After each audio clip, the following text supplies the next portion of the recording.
this is what I get excited about, because just as we're ideating here in this environment, we're able to have that level of ideation with our clients, and the possibilities are really endless. That's wild. I mean, we have one client that is a regional retailer, and they're using the platform to understand where they open their next 3 stores and what products to put on the shelves of those stores. Now, that's not a media challenge, like that's a business problem. Yeah, totally.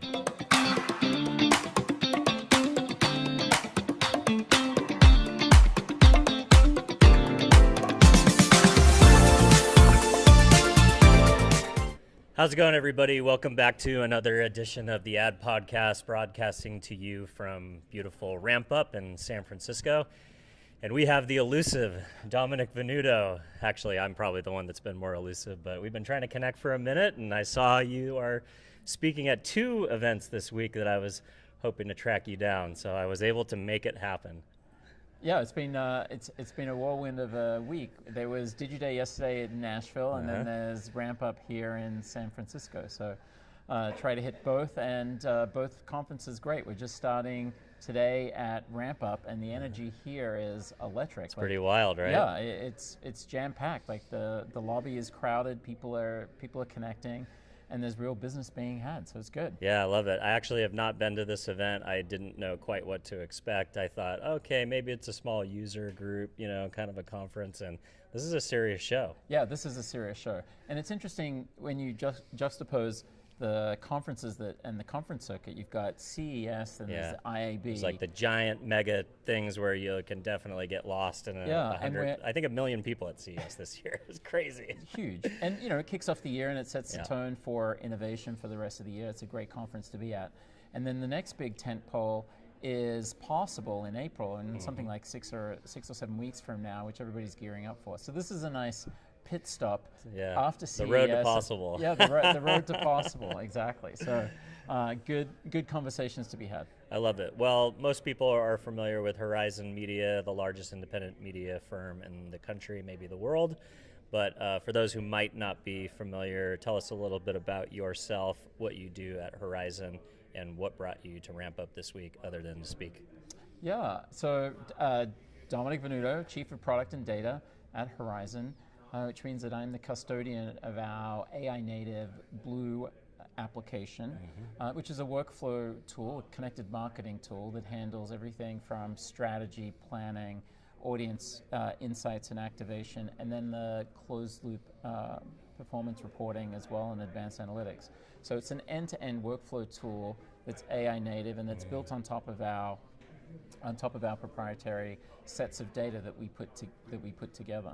Awesome. So I've heard of Blue Hour Studios. I sense a theme here. The internal tools at Horizon being named after blue things, but we do like the word blue. And in fact, a cute little story, fun story is that as we've built this AI native application, it's a new paradigm for interacting with applications and product development. And we're spending time, and we're making investment in our teams as well, and we're elevating their skill sets. And we've designed a training program that's really robust. It's something like 13, 14 hours of online in-person training that is designed to elevate people's AI skills and to get them AI ready for transformation and career development. And we've called that program the Blue Angel Certification Program. I like that. That's so really if you're cool. in LinkedIn and you see a Horizon team member earn their wings, their Blue Angel wings, putting up their creds. It's become a thing, and it's terrific. So right now we have something like 80% of the organization have been trained and have their wings. That's awesome. Well, I remember back in the day, Taylor Valentine ran this cool program. I don't know if it was named after something blue or not, but it was like basically an internal VC/incubator for the company. But they didn't take pitches from outside people. They only took pitches from employees. So essentially, employee came up with a great idea. They would literally get to leave their day-to-day job at Horizon and basically get funding, infrastructure, and support to build something within the organization. Does that still exist? Anything interesting happening in the AI labs coming out of that side of the thing? I mean, this is one of the reasons that I came back into agency land. Like, I hadn't been in agency for over 10 years. Wow. I'd been at Razorfish Publicist for effectively 14 years and then spent time at a publisher. Like the early days of kind of the digital disruption days, the early digital first agencies. Yeah, and I didn't think I would come back to agency land, but then I met Bill, the founder and CEO, and Bill Konigsberg, is that right? Yeah, Bill Konigsberg. He shared his vision of the Blue platform that I now lead, and just the talent in the organization, the passion, the energy, the business's personal mantra, and the innovation that's just been built, that entrepreneurialism, innovation aspect that has been ingrained in everybody as part of Bill's ethos, is really attractive and alluring, which got me back into the agency business. And that spirit passes through everybody. So we have a lot of innovative programs. One that we launched is our Horizon OS Labs. So that's a program where we vet the marketplace for early stage companies, startups that are doing interesting things, even established companies that are on the edge of the innovation curve. And we bring them in and we evaluate them against our core pillars of innovation ourselves, and then vet them and run pilots with clients. If they're successful, we move them into either scaling them across our portfolio or integrating them into the Blue platform. Wow, so it's a great, that's really cool. Yeah, it's a great vetting and evaluation process, and helps us stay on the edge of the innovation curve. And bring new ideas to our clients on a regular basis, but through a formal track rather than randomly, and not necessarily. Yeah, we met this startup, and we've got this 10% innovation budget that we have to kind of spend on wild things. So it's a little bit more form and function to it. Yeah, totally. And it's we did it last year. It was a great success. We went from we had 300 submissions. We had 20 come in and present. Of that 20, 12 of them were piloted, and 4 of them are getting integrated into the product. And we just kicked off the second iteration of that this week. Very cool. And we look forward to seeing what comes out of it. Yeah, it's awesome. Well, it sounds like some super cool things. We'd love to continue to follow along on that story. It might be something we can talk about again in the future in a follow-up, maybe some success stories. Yeah, we'd love to have you. Okay, awesome. So, lots of tectonic movement in the agency world these days. Obviously, the big one this year was the IPG Omnicom merger. Being the biggest indie, how are you guys seeing the landscape from the perspective of Holdco versus indie, the conversation, and are you guys, seeing it as an opportunity to, punch above your weight class? Like, what's kind of the vibe in the current tailwinds? Yeah, well, we're 100% focused on our clients' business. Yeah. We're growth partners to our clients first and foremost, and that was part of the conversation on stage earlier today here at Ramp Up, which is, what problems are we trying to solve with throwing all this technology around, and AI being obviously the linchpin of the moment, is, well, fundamentally we're trying to help our clients grow their business. And their problems haven't changed. They still want to better understand their consumer. They want to be able to reach them efficiently and effectively, and answer straightforward business questions. And what's interesting about the technology that we have at our disposal today is it's just so much more powerful, and the speed at which can be deployed to solve challenges is really remarkable. I've been in product development now for well over 2 decades, and I've never seen the pace of innovation and development that we're seeing today. And so it's fun and exciting to be in that position. But fundamentally, we're here about driving growth for our clients and deploying technology to do that.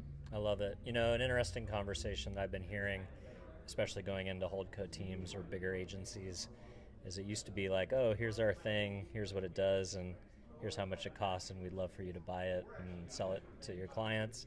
Now there's conversation of like, what can we build together? So it's like almost like product development has become table stakes to some degrees. Like everybody's looking for that proprietary thing that they can build either in partnership with vendors, something that's exclusive to them that they can bring to clients and say, hey, we created this unique partnership, and it truly is unique because of the the low cost and speed to entry of being able to vibe code things together these days. Be curious, are you thinking about it from a product perspective? Like, are you thinking of that when partners come in, of this idea of building together versus buying things? Absolutely, 100%. 1 + 1 = 11. I love that. And it's good that you point out the co-collaboration or the co-creation element. That is definitely a theme that we hear, and we take that very much to heart. Case in point, the Blue application, the AI native workflow tool that I described, is it's a platform we give our team members, the account team, and basically everybody in the organization has access to it. But it's also what we give access to our clients as well. It's the one and the same. Oh, interesting. So it's how they dashboard with the teams as well. And it's not just dashboarding. I mean, dashboarding is an important part of it, and I think that is what we see other our competitors do, is provide access to a dashboard, maybe an LLM interface on top of a data set. Yep. But we're giving our clients the option of having the entire workflow, strategy and planning, the ability to interrogate audiences and create audiences on the platform with their first-party data, and then distribute that and pull the return path data back as well.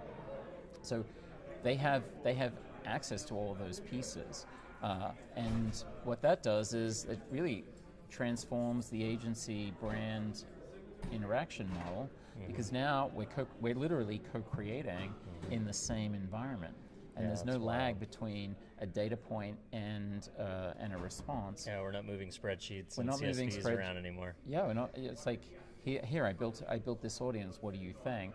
Well, let's tweak it. Like, it invites a natural And you dialogue. said something really interesting that I've never heard before, interrogating the audience. Is that the idea of this, like, audiences are now living and breathing? It's not just a data set you store in the cloud for targeting, but it's literally a data set in which you can expose creative to it, you can ask it questions, it's a focus group. It's an audience that provides insights to not just the media equation for targeting, but it's planning, strategy, insights. It's kind of like it's a living and breathing organism now. Exactly, and the word interrogation, I'm glad you picked up on that, because it is intentional. With the LLM capabilities, the chat capabilities, we've democratized access to this asset, this very valuable asset. We've actually given more air to it, and the clients can be chatting with the data. That's crazy. And exploring so you can that. be like, are you really the right target audience? We always said 18 to 34, but are you really in there? Well, you can't ask that question. So yes, you can interrogate the data in real time. You can modify it, and the transparency that we provide, because we're AI native, you see how that audience got created. You see the tables that were accessed. You see the keywords that were being used. You even see the SQL that was created. So you can regenerate that in the database separate of the application to gain an extra level of trust and confidence that there's no hallucination and there's a straight line from the ask to the output, which is very important. Yeah. So that's one aspect. The other is the open ecosystem. It's a unique approach that we're taking, because of the power of the tool to create audiences, interrogate them, and then act on them. There's an opportunity to plug into our clients' MarTech stack, maybe reduce the total cost of ownership of their MarTech stack in some cases, but also influence downstream or upstream systems, the call center, direct mail, your email marketing initiatives. Maybe even your frontline workforce. And your frontline workforce, exactly. Who is the truest representation of your brand if you're touching consumers through retail, hospitality, so many touch points. So many touch points, and this is what I get excited about, because just as we're ideating here in this environment, we're able to have that level of ideation with our clients, and the possibilities are really endless. That's wild. I mean, we have one client that is a regional retailer, And they're using the platform to understand where they open their next 3 stores and what products to put on the shelves of those stores. Now, that's not a media challenge. Like, that's a business problem. Yeah, totally. And they were able to do that. We're able to be their partner there. That's a unique opportunity. Yeah, so it kind of really like is limitless. The consultants were coming after our business models. Now we're going after theirs.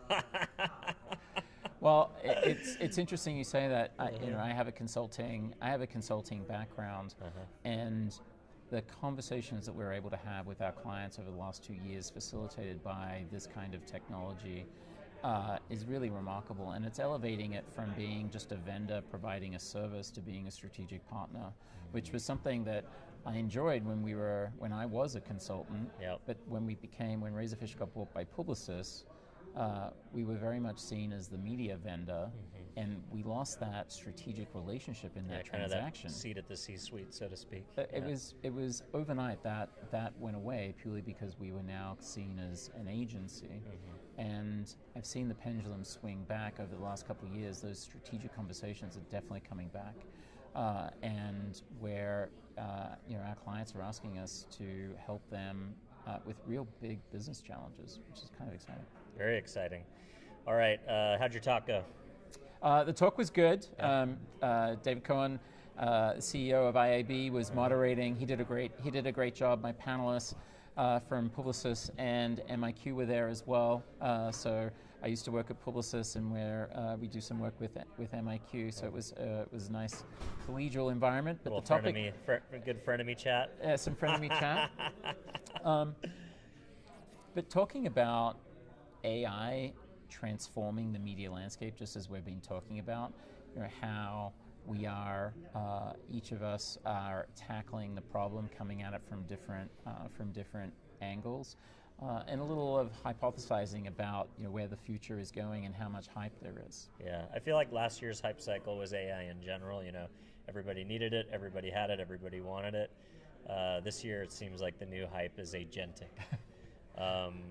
Do we need agents for every particular job and task? Do we need to be able to talk to everything? And do you see real applications of like agentic workforce being deployed within Horizon at the moment? We're definitely building in that vein. But the reality is, it's still early days. We're still defining the standards for agents and how agents will talk to each other, and building out that infrastructure to do it at scale reliably with trust inside of those trusted ecosystems. So it's still early days.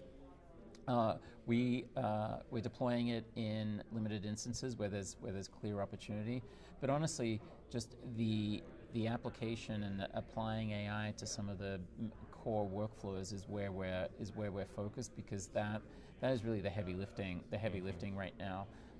And we continue to experiment, we continue to add and build out the infrastructure, but that's a little bit of a longer journey. Yeah. I mean, there's a lot of ad tech companies and partners in the ecosystem that were early to the agentic workflow, and a lot of the commentary that I've been hearing over the last 12 to 18 months has been around, we've built these agents thinking that they will come, and it's kind of crickets. Like, they're ahead of the curve. Maybe too far ahead. But yeah. a little too far ahead. Yeah. So we're not. I've definitely been looking for one who can get me a sales appointment. I sure haven't found one yet. So timing is everything. Yeah. So you definitely, we're definitely involved in it. We're definitely helping set the standards, part of AdCP initiative. So we're excited about where that's going and the potential of it. And we've got some deployments, but it's still early days. But we're focused on the core value proposition of AI sitting on top of our Blue database and working with our clients to help them take advantage of it. Sounds like an exciting place to be. It is. It really is. Like, I was reminded today, just like the energy here at Ramp Up, the energy in San Francisco with the AI platforms out there, and it brought me back like 20 years when we were creating the internet. Yeah, right. And the energy and the excitement that was happening. Hopefully not the same bubble we're creating. Hopefully not the same bubble we're creating. Touche, touche. But 20 years on, it has fundamentally changed the way that we, as consumers, run our lives and consume media and communicate and connect with each other. And we're at that point again. We're at another inflection point. This time with far more profound implications, given the power of AI and the shortness of innovation cycles that we're experiencing. But that energy is there, and the possibilities are endless. It's pretty awesome. Well, I think that's a good place to stop. Dominic Venuto, everybody. Where would you like to send folks to follow along and keep up with your musings and thoughts, and/or connect with you at Horizon? Well, yeah, follow us at visit us at horizonmedia.com and follow our LinkedIn page where all the activities happening. Amazing. Thank you, sir. Thank you, Dylan. Cheers. Pleasure. You too.